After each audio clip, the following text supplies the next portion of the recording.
Blouse शिवणं म्हणजे लोकांना आहे ना एकदम असं खालच्या दर्जाचं काम वाटतं, एकदम हलक्यात. पण जे करतं ना त्यालाच माहिती असतं की याच्यात काय काय कष्ट येतं. आता कष्ट म्हणजे प्रत्येक येणारं कस्टमर हे नवीन असतं.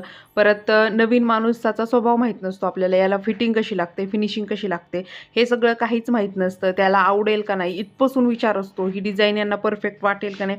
म्हणजे असे खूप सगळे असंख्य प्रॉब्लेम्स असतात आणि त्यात बायका म्हणजे यांना कुठंच काही आवडत नाही आणि त्यांना आम्हाला हँडल करावं लागतं. आता त्यानंतर दिवसाचं रुटीन पहा. रेशनी तर आज तर चप्पलचाच बाजार मांडला होता का, आता त्याला खेळायला खेळण्या भरपूर आहेत, पण 8 दिवसानंतर लगेच तो हे होतं, लगेच त्या खेळण्या नको वाटतात त्याला.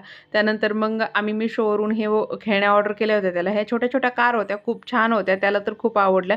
तो तर खूप एन्जॉय करून त्याला खेळत होता. हात पण लावू देत नव्हता.